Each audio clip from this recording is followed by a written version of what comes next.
Buenos días a todas, a todos. Gracias por acompañarnos en estas pláticas virtuales sobre la reforma laboral. Estamos en el módulo cuarto, legitimación de los contratos colectivos de trabajo.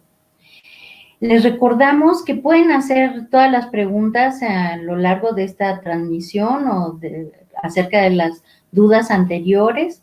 Para eso tenemos un correo electrónico, nos pueden escribir a orientación.reformalaboral@stps.gov.mx.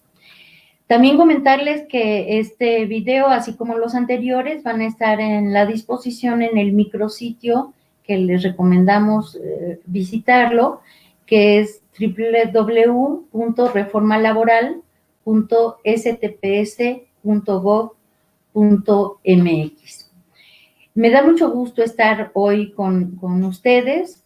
Nos acompaña el maestro Esteban Martínez Mejía, es el titular de la Unidad de Enlace para la Reforma Laboral, para explicarnos este tema que es fundamental respecto a uno de los ejes principales de la reforma laboral, que es la democracia sindical.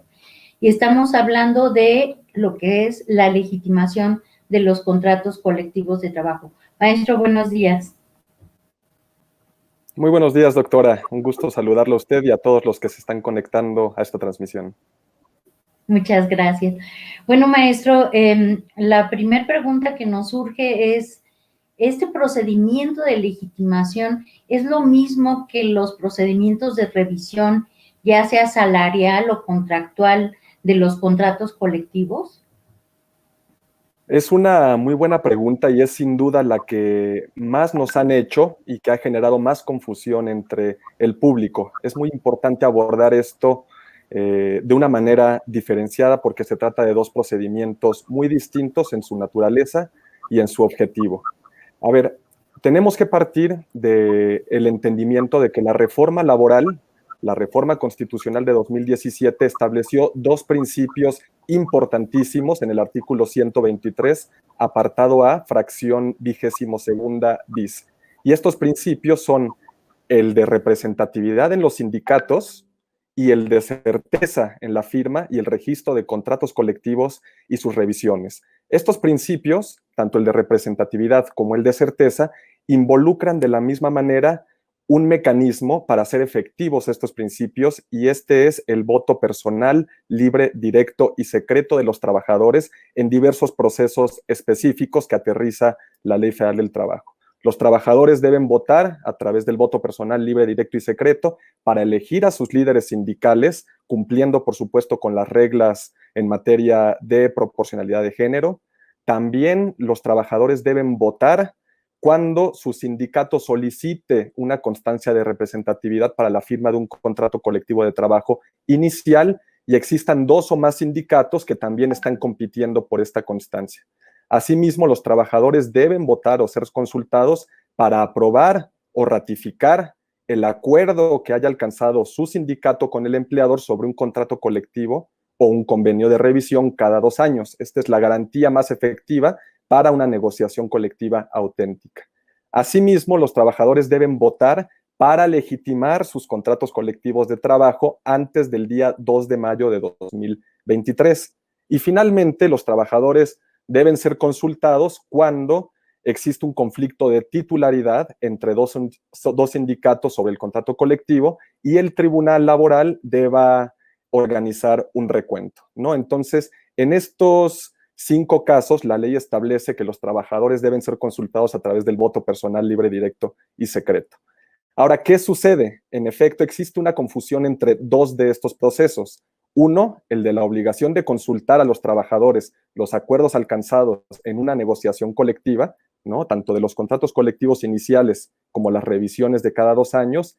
Y también este procedimiento se confunde con la legitimación, la obligación de legitimar los contratos colectivos existentes antes del 2 de mayo de 2023. ¿De dónde viene esta confusión? Bueno, sin duda, porque los procesos, el de aprobación de contratos colectivos y el de legitimación, tienen reglas procedimentales muy similares. ambas derivan su procedimiento del artículo 390 ter de la Ley Federal del Trabajo. Pero insisto, tenemos que distinguirlos porque su naturaleza jurídica y sus objetivos son muy distintos. Entonces, entender esta diferencia es fundamental para que los sindicatos estén en condiciones y posibilidades de cumplir con la ley. Vamos al primer proceso, el de aprobación de contratos colectivos y revisiones cada 2 años. Esta obligación deriva del artículo 400 bis de la Ley Federal del Trabajo y es una obligación de aplicación general para todos los sindicatos.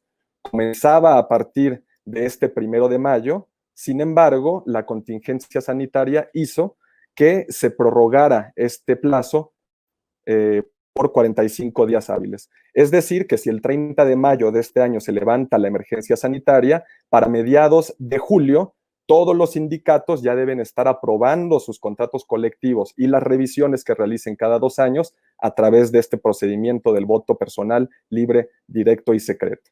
¿En qué consiste? Pues bueno, insisto, cuando el sindicato y el patrón hayan negociado un contrato colectivo, un convenio de revisión y llegan a un acuerdo efectivo, deben consultarlo necesariamente a todos los trabajadores para que ellos lo aprueben o ratifiquen lo que fue negociado.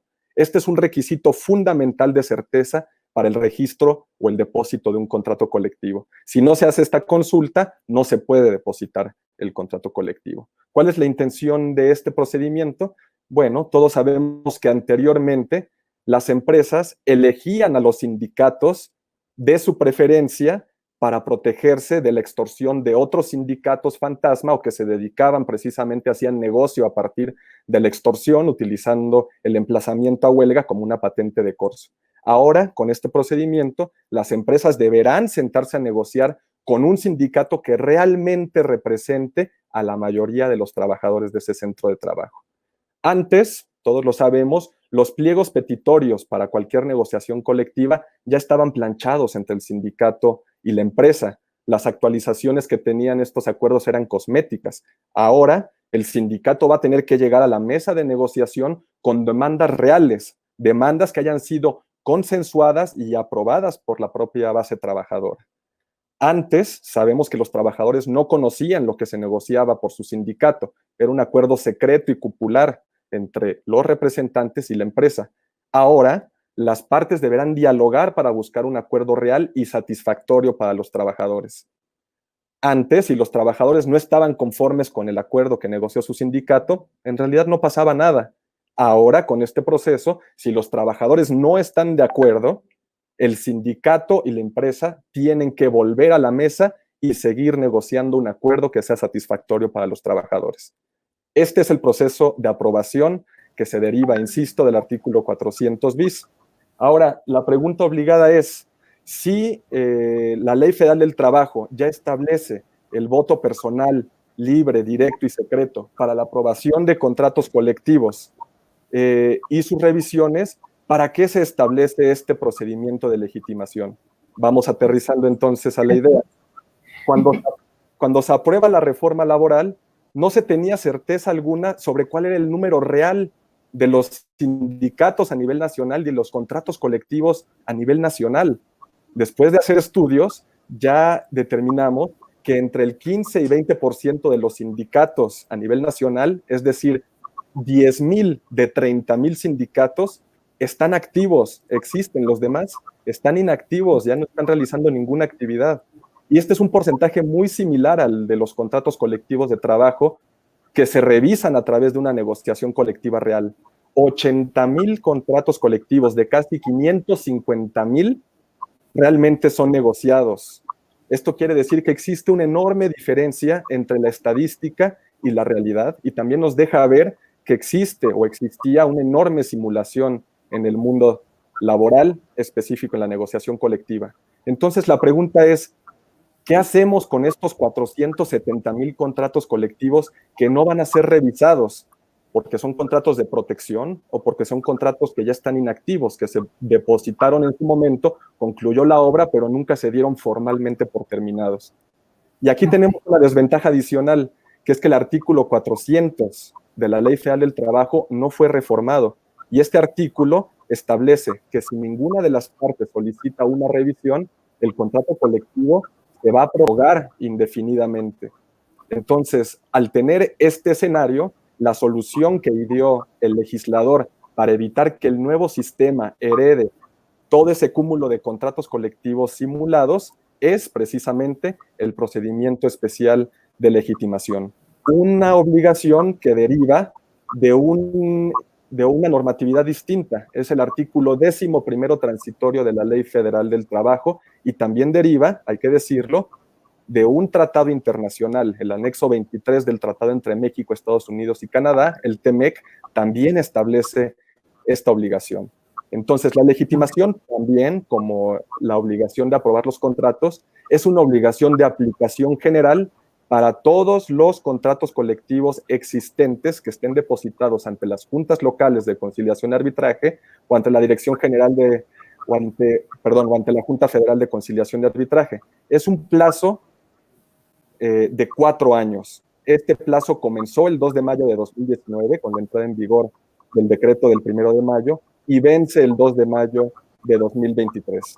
Entonces, insisto, son obligaciones distintas, pero con un procedimiento muy similar, porque tanto el de aprobación como el de legitimación derivan y obedecen las reglas que establece el artículo 390 ter. Y ahora vamos a hablar en concreto de cuáles son los pasos, el paso a paso, de cómo llevar a cabo una legitimación. El primer paso para legitimar un contrato colectivo de trabajo es que el sindicato, a través de su secretario general o del apoderado legal, autorizado por los propios estatutos, se den de alta en el micrositio de legitimación. Es una plataforma que nosotros habilitamos desde agosto para que los sindicatos cumplan con esta obligación. La página es legitimacioncontratocolectivos.stps.gov.mx. Entonces, el secretario general o el representante legal del sindicato entra a esta plataforma y da de alta sus datos, un nombre de usuario y una contraseña para poder tener acceso a su cuenta. Ya que esté en su cuenta, tiene que dar de alta la información, obviamente del sindicato, tiene que dar de alta la información de la empresa y dar de alta la información del contrato colectivo del trabajo.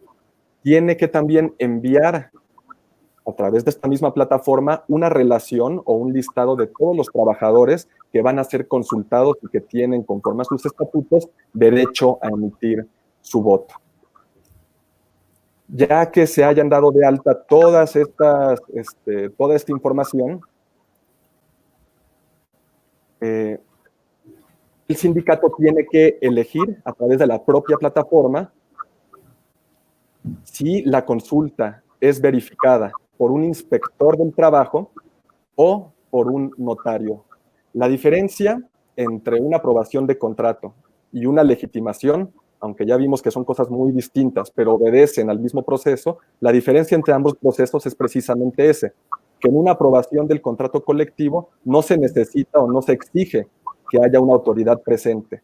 En la legitimación, esta obligación es fundamental. La legitimación tiene que ser revisada o verificada por un inspector del trabajo o por un notario.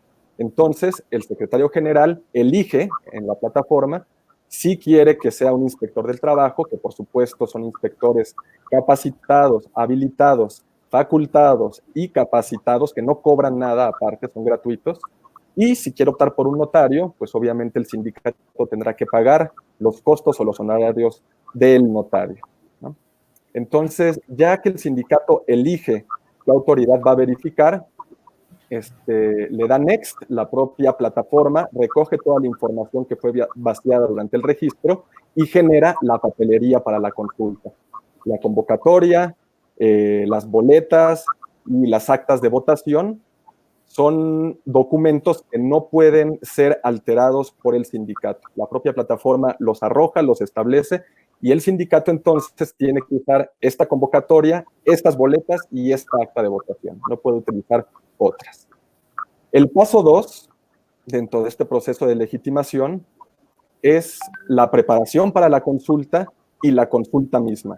Es muy importante tener en cuenta dos cosas de manera previa. Número uno, que el patrón tiene la obligación de entregar a sus trabajadores un ejemplar impreso del contrato colectivo del trabajo por lo menos 3 días hábiles antes de la fecha de la consulta. Esta obligación es importantísima porque los inspectores, al momento de apersonarse durante la consulta, van a preguntarle un número significativo de trabajadores si ellos recibieron su contrato colectivo y lo conocen. Obviamente, los trabajadores, si van a votar un contrato colectivo que no conocen, se presume que existe una simulación en el acto y esto puede ser motivo de invalidez. Otra cosa que tienen que tener muy en cuenta los sindicatos es el lugar de la votación. Tienen que buscar un lugar que garantice a los trabajadores accesibilidad y que reúna condiciones para que los trabajadores puedan obviamente emitir su voto sin sentirse coaccionados o vigilados o supervisados por su propio sindicato y por el patrón, ¿no? Entonces, el lugar de la votación tiene que ser un lugar que garantice condiciones para que los trabajadores emitan su voto de manera libre, secreta, directa, pacífica, ágil y segura, sin coacción alguna. Muy bien, ahora que ya tenemos, digamos, todas estas condiciones listas, inicia la consulta. El sindicato va a haber designado una comisión sindical para que lleve el listado de trabajadores registrados y para que también esté entregando las boletas a los trabajadores que se identifiquen con un documento oficial. Llega el trabajador a la mesa de registro, se identifica con su INE, su pasaporte, su cédula, su cartilla militar o una credencial expedida por la autoridad federal, estatal o municipal, siempre y cuando sea oficial y tenga fotografía. El trabajador se identifica, la comisión verifica su identidad, asiente en el listado que este trabajador está votando y se le entrega su boleta. La boleta no puede tener ninguna señal o marca que permita la identificación del trabajador. Una vez que el trabajador recibe, va a la mampara, emite su voto y lo deposita en la urna, como en cualquier otro proceso democrático para elección de diputados, senadores, etc. Ya que concluye la jornada electoral, la comisión sindical abre las urnas, saca todas las boletas y las acomoda conforme al sentido del voto. Después realiza el escrutinio, cómputo y declara cuál es el resultado. Existen varios escenarios, obviamente. Si los trabajadores están a favor del contenido del contrato colectivo, este contrato colectivo se mantiene, no pasa nada y el sindicato ya cumplió con esta obligación, la tiene que cumplir solamente una vez dentro del plazo de 4 años. Pero ¿qué sucede si los trabajadores votan en contra de este contrato colectivo de trabajo? Bueno, la ley establece que el contrato simple y sencillamente deja de existir.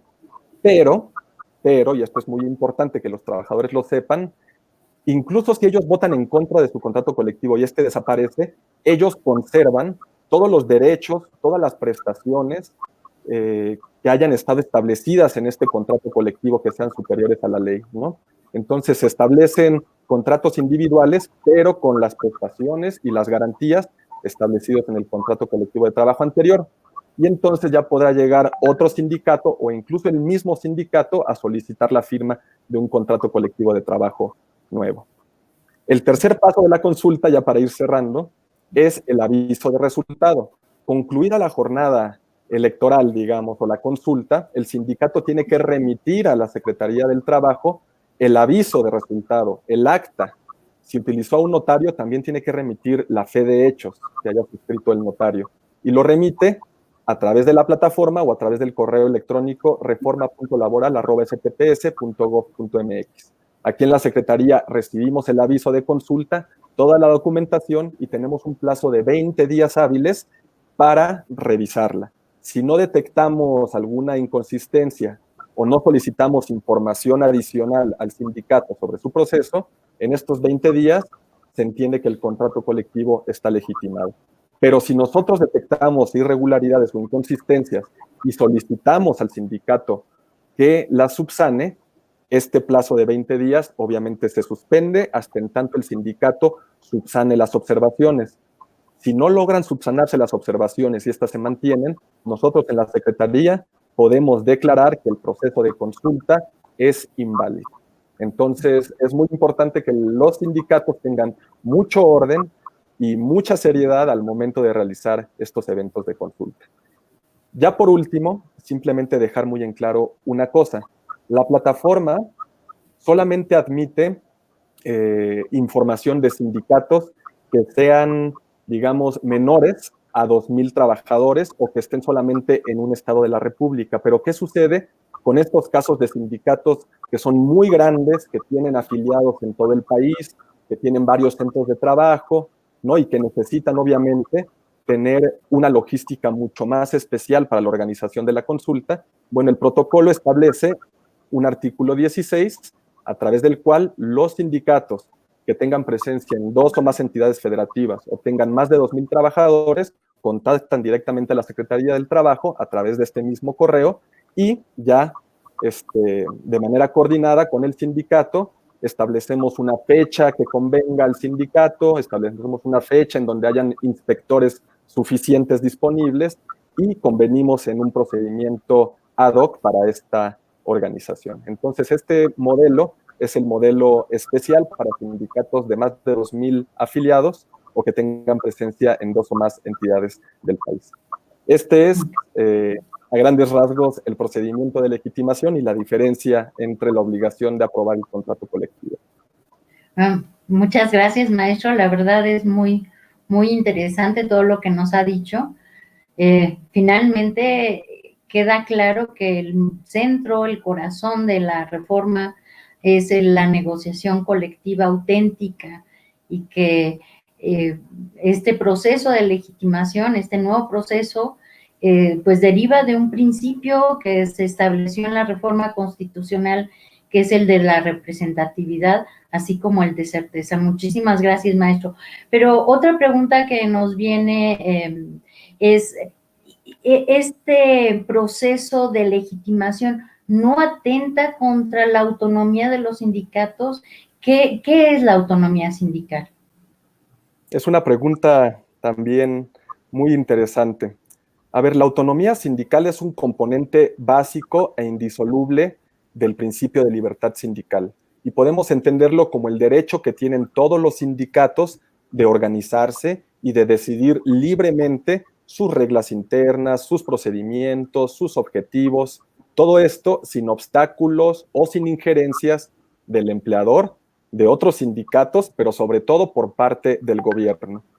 Ahora, este principio se encuentra garantizado tanto en la Constitución como en la Ley Federal del Trabajo, en los convenios 87 y 98 de la OIT y en muchos otros instrumentos internacionales.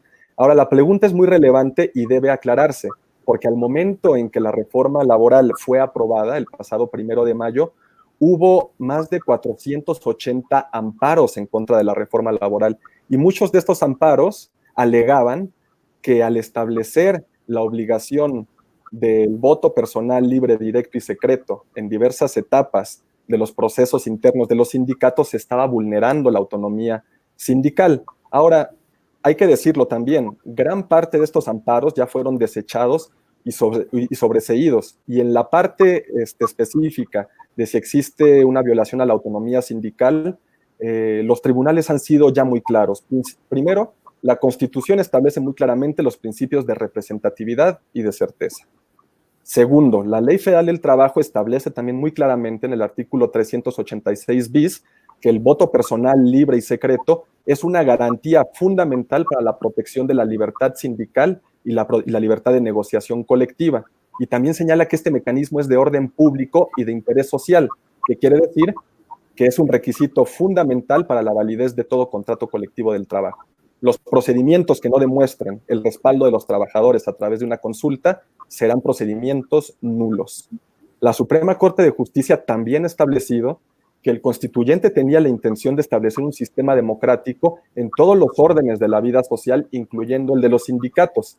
En este sentido, la autonomía sindical es una garantía que está íntimamente ligada a las libertades de expresión y de asociación, y la Corte entonces supone la existencia de un derecho fundamental para que los trabajadores determinen sin coacción, sin presión, sin intromisión, a través del voto libre, directo y secreto, los líderes, los sindicatos o los convenios que mejor representen sus intereses. Y esto no es algo que lo diga nada más la Corte, también el Comité de Libertad Sindical de la OIT ha señalado que el sistema democrático es fundamental para un ejercicio adecuado de los derechos sindicales, y al resolver casos sobre posibles violaciones a los convenios 87 y 98, la propia OIT ha dicho que no existe violación de los principios de libertad y autonomía sindical cuando la legislación establece reglas que promuevan los principios democráticos en las organizaciones sindicales. Y en este mismo sentido, la OIT ha determinado que la votación directa, libre y secreta es una de las modalidades democráticas más usadas y, por tanto, no sería objetable. Entonces, en conclusión, no hay vulneración alguna a la autonomía sindical, estableciendo mecanismos que precisamente tengan la intención de empoderar a los trabajadores dentro de su propia organización. Sí, es de verdad, con los datos que nos daba usted al principio, creo que es fundamental proteger esta libertad y la democracia de los trabajadores, ¿no? Pero con esa misma pregunta de los datos que nos daban un inicio terribles del número de contratos colectivos que supuestamente están ya depositados, ¿tiene alguna radiografía de cómo se han ido legitimando a través de este nuevo proceso y qué va a pasar en estos momentos de la emergencia sanitaria por la que está atravesando nuestro país? Claro que sí, la pregunta también es muy relevante. A ver, al día de hoy, asumiendo que el protocolo de legitimación y la plataforma están vigentes desde el 1 de agosto, al día de hoy se han legitimado un total de 162 contratos colectivos de trabajo a través de más de 300 eventos de consulta a lo largo del país, en donde cerca de 71.500 trabajadores ya han emitido su voto personal, libre, directo y secreto para legitimar su contrato colectivo.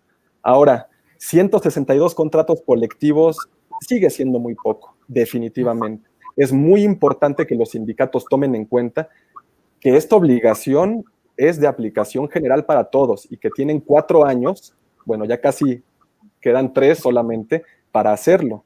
Entonces, 162 del estimado de 80,000 contratos colectivos es muy poco. Recomendamos a las organizaciones sindicales que hagan este procedimiento lo antes posible, porque ahora tenemos inspectores suficientes para atender las legitimaciones que ellos establezcan sin tener obviamente que buscar el apoyo de un notario. Entonces, es muy importante que los sindicatos se pongan las pilas y no se esperen hasta el cuarto de las 12, porque seguramente los va a agarrar pues, el 2 de mayo de 2023 pues, con los dedos en la puerta y no es conveniente para nadie. Ahora, ¿qué pasa con las legitimaciones en este contexto de emergencia sanitaria? Es muy importante dejar en claro que estas decisiones están siendo tomadas directamente por el Consejo de Salubridad General y todos debemos acatarlas. Y esta autoridad ha dispuesto que todos los eventos públicos y todas las actividades laborales e incluso los términos quedan suspendidos a efectos de contener y mitigar los efectos de la pandemia global. Por lo cual, obviamente, todos los eventos de consultas para la legitimación de contratos colectivos se encuentran suspendidos hasta el 30 de mayo de 2020. También la plataforma, quien quiera que se quiera meter, va a encontrar un mensaje que no le permite registrar o agendar eventos de legitimación. Y estamos aprovechando este momento para que esta plataforma mejorarla y que sea más amigable en su navegación. Ahora, nos preguntan mucho también si el plazo de los 4 años también se prorroga con motivo de esta contingencia. Es muy importante dejar en claro una cosa. El Consejo de Coordinación para la Reforma Laboral dispuso que sí se va a prorrogar el plazo, pero solamente para adecuar estatutos. Era un plazo que vencía el 9 de abril y que ahora pues, será ampliado una vez que se levante la emergencia sanitaria. Pero el plazo para legitimar contratos colectivos no ha sido modificado. Es decir, el 2 de mayo de 2023 vence el plazo, con o sin emergencia. Entonces, pues ha pasado solamente un año, quedan 3, todavía hay tiempo suficiente para que los sindicatos cumplan con esta obligación. No hay necesidad de estar pensando en ampliación de plazos. Pues muchas gracias, maestro. Me gustaría darle voz a una pregunta que nos llega ahora de nuestros compañeros que están en este momento en esta transmisión. Y nos pregunta Francisco Ramírez de Irapuato que si para este protocolo de legitimación de contrato colectivo de trabajo se considera la votación por mayoría, es decir, el 50+1 de la plantilla de trabajadores que conforman el sindicato. ¿Qué nos puede decir, maestro? Bueno, es una pregunta también muy interesante. Como en materia electoral y estos procedimientos de democracia sindical, muchos van a comenzar a aplicar criterios que actualmente se usan en materia electoral, ¿no? Y como en materia electoral, pues bueno, ¿cuál es el universo de la votación que se considera? ¿El de los trabajadores de este centro del trabajo o el de los trabajadores que vayan al lugar de la votación y emitan un voto? Es decir, ¿estamos considerando la totalidad de trabajadores o la totalidad de trabajadores que vayan a votar? ¿Qué sucede actualmente en un proceso de elección, por ejemplo, para diputados? ¿Se considera que gana 50+1 de la totalidad de la lista nominal o de la totalidad de personas que votaron? Pues obviamente de la totalidad de personas que votaron, y aplica obviamente la misma regla en materia de legitimación. Es el 50+1 de los trabajadores que fueron a las urnas a emitir un voto. Muy interesante, porque sí surgen muchas dudas respecto a este listado que usted nos hablaba en el transcurso de la exposición, son los trabajadores que están dentro del sindicato que tiene registrado el contrato colectivo. No sé si le entendí bien, maestro. Es correcto, es correcto. Solamente no es de la plantilla total de trabajadores, sino los que efectivamente llegaron a emitir su voto. Es el 50+1 sobre ese número. Ok, muy, muy interesante. Tenemos otra pregunta. Nos pregunta Mauricio Esqueda, en materia local, ¿las juntas de conciliación llevarán el procedimiento para la aprobación de los contratos colectivos? ¿Qué nos dice? Muy bien, muy bien. También es una pregunta muy importante y hay que aclarar. El procedimiento de legitimación solamente se realiza a nivel local y nivel federal ante una autoridad, que es actualmente la Secretaría del Trabajo y Previsión Social. No se hace ante las juntas locales, solamente ante la Secretaría. Y una vez que entra en operaciones el Centro Federal de Conciliación y Registro Laboral, este procedimiento será solamente ante este nuevo Centro Federal. Es decir, para la legitimación, las juntas locales de conciliación y arbitraje no tienen competencia. Las juntas locales pueden asesorar a los sindicatos para que realicen este procedimiento, pero es ahora ante la Secretaría del Trabajo y posteriormente ante el Centro Federal, no ante ninguna otra autoridad. Ahora, la pregunta sobre la aprobación de contratos colectivos, si se realiza ante la autoridad federal o ante la autoridad local, se tiene que realizar necesariamente ante la autoridad federal, que en este caso es el Centro Federal de Conciliación y Registro, que es la autoridad en donde van a estarse depositando todos los contratos colectivos de trabajo. Entonces, este proceso para la aprobación, conforme al 400 bis, se tiene que dar aviso al Centro Federal de Conciliación y Registro una vez que entre en operaciones. Perfecto. Que es otro de los elementos importantes de la reforma laboral, que ahora la materia de registro sindical va a estar a nivel federal y por una institución, como dice usted, pues totalmente autónoma. Nos llega otra pregunta de Silvia Herrera. Dice, si la revisión del contrato colectivo de trabajo es en 2020, ¿se debe legitimar el contrato este año o puede hacerse hasta el 2023 en la siguiente revisión? ¿Qué le contestaría Silvia? Perdón, maestro.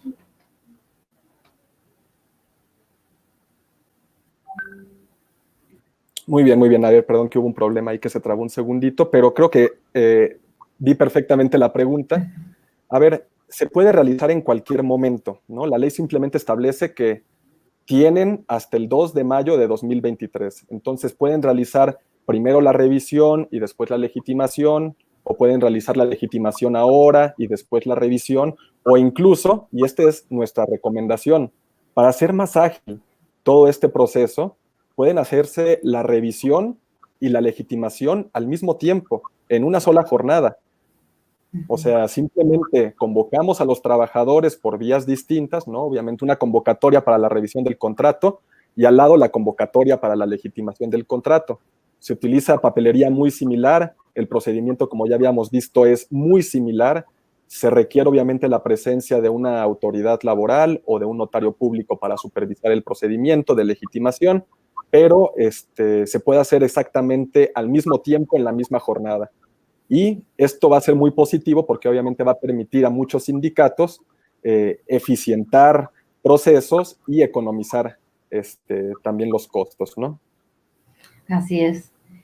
Y ahora que estamos valorando más que nunca el poder encontrarnos, pues un sindicato que aproveche que va a hacer la revisión para que pueda legitimar, porque si no legitima, como usted ya nos había comentado, pues van a dejar de tener efectos esos contratos colectivos, siempre y cuando no afecten los derechos adquiridos de los trabajadores. La verdad, le agradezco mucho, es un tema muy, muy importante, muy interesante. Es hacer énfasis en que la legitimación, el proceso de legitimación debe de estar acompañado ya sea por un inspector, que les recomendamos, como decía usted, que lo hagan antes de que 2023, no como nos decía Silvia, hasta 2023, sino que lo hagan antes para que no les ganen los tiempos, o en caso de que no sea a través de un inspector, tendrá que ser con un notario que tenga pues fe pública y pueda constatar que efectivamente se están cumpliendo los elementos tan importantes de la democracia y libertad sindical de los trabajadores. Viene otra pregunta de nuestros compañeros. Dice Danilo Leal, ¿se podrá demandar la nulidad de una constancia de representatividad? Saludos a la maestra Luis Alcalde, a ver cuándo viene a Querétaro o Guanajuato. Saludos, Danilo, muchas gracias. Pues es una pregunta interesante y aquí tenemos otra vez que hacer énfasis en que son procedimientos distintos. Aquí Danilo preguntaba sobre la constancia de representatividad. No es lo mismo que una constancia de legitimación, aunque las dos sean constancias. ¿Cuál es la diferencia entre una y otra? La constancia de representatividad es aquella que solicita un sindicato a la autoridad federal, al Centro Federal de Conciliación y Registro, para poder firmar o poder negociar un contrato colectivo de trabajo inicial. Esto para evitar que lo que sucede muchas veces y que todos conocemos muy bien, que sindicatos que no tienen ni trabajadores, ni representatividad, ni nada, sindicatos que se dedican a extorsionar, lleguen con un empleador y un emplazamiento a huelga y le quieren sacar una lana. Ahora, el sindicato que quiera negociar un contrato colectivo debe tener antes una constancia de representatividad. Y esta constancia la obtiene demostrando que al menos el 30% de los trabajadores que van a estar cubiertos por este contrato lo apoyan. Si hubiera dos o más sindicatos que están disputando esta constancia, pues se tendrá que hacer un recuento, ¿no? Pero esta constancia de representatividad obviamente puede ser impugnada. Todos los trabajadores y trabajadoras tienen el derecho de acudir ante la autoridad e inconformarse por algún acto que haya realizado. Puede ser de la constancia de representatividad o de la constancia de legitimación. Es muy importante que los trabajadores también sepan o conozcan que sus sindicatos se están legitimando, porque este es el mecanismo a través de los cuales ellos pueden ir a la autoridad y decir, a mí no me consultaron, yo no sabía que se sometió a aprobación este contrato, yo no conozco ni siquiera a mi líder, no conozco mi contrato, y entonces pueden inconformarse. Y obviamente si la autoridad recibe una queja y detecta que hubo algún mal manejo de la información, que no se cumplieron con los principios del protocolo, pues entonces ya podemos invalidar una constancia de representatividad si existen elementos para una constancia de legitimación si existen elementos para hacerlo. Okay. Muchas gracias, maestro. Pues agradecemos la intervención de nuestros oyentes, de los que nos están viendo por este medio que en estos momentos es fundamental. La reforma laboral, todo lo que nos dice el maestro Esteban, pues nos deja claro que la reforma laboral tiene un cambio radical en nuestro país. Tenemos que aprender a entender estas diferencias, esta importancia que es la legitimación, porque es diferente a las revisiones, que es la constancia de representatividad, la constancia de legitimación. La verdad es que esta reforma del 1 de mayo de 2019 sí ha sido muy, muy importante para cambiar la situación actual de nuestras relaciones de trabajo, que como decía el maestro, lamentablemente sí ha habido situaciones donde pseudosindicatos están ahí amenazando a los patrones y utilizando a los trabajadores para, pues, un interés que nada tiene que ver con el derecho laboral. Pues muchísimas gracias, maestro. Tenemos otra pregunta, no sé si nos da tiempo, de Jesús Eduardo García Pérez. Nos pregunta, ¿el Centro Federal de Conciliación y Registro Laboral tendrá las facultades y mecanismos para resolver los conflictos que se desprendan de una votación? ¿Qué nos puede contestar, maestro? En efecto, el Centro Federal de Conciliación y Registro va a ser la autoridad responsable de verificar que la democracia sindical se esté cumpliendo en nuestro país. Entonces, el Centro Federal va a tener verificadores en procesos de democracia sindical que van a estar yendo a las consultas. Si es para elegir un dirigente, pues irá un verificador cuando el sindicato lo solicite, cuando la directiva lo solicite, o incluso cuando la disidencia lo solicite. Si el 30% de los trabajadores le piden al centro que envíe a un inspector a un proceso de elección de directiva, el centro tiene que atender esto. También el centro va a estar garantizando que en las revisiones se estén cumpliendo con los principios de voto personal, libre, directo y secreto, y también va a estar verificando los procesos de legitimación de contratos colectivos. Y en caso de que existiera alguna irregularidad o alguna queja, por supuesto que también el centro es una autoridad que va a tener todos los elementos normativos para poder declarar la nulidad o la invalidez de un proceso de democracia sindical. Entonces, para esta y demás preguntas, por motivos de tiempo, los invitamos a mandarnos todas las dudas que tengan al correo orientacion.reformalaboral@stps.gov.mx. Tengan la seguridad de que por este medio vamos a estar atendiendo todas las dudas o las inquietudes que puedan tener sobre este y otras cuestiones relacionadas con la reforma laboral. Así es, maestro. También lo que decía usted, finalmente es importante saber que el Centro Federal de Conciliación y Registro Laboral va a ser el garante de los principios que señalaba usted de representatividad y de certeza, y va a ser un actor fundamental en esta nuevo modelo de justicia y de reforma laboral en nuestro país. Maestro, muchísimas gracias. Creo que ha sido un tema fundamental. Gracias por la invitación. Los esperamos aquí el próximo lunes en el siguiente módulo. Como ya decía el maestro, cualquier duda de esta plática o de las anteriores, diríjanla por favor al correo de orientación laboral y no dejen de revisar el micrositio de reforma laboral que tiene pues todos los documentos, todas las noticias y formatos de capacitación muy accesibles para que todos estemos en la misma sintonía. Les agradecemos mucho y buenas tardes. Buenas tardes.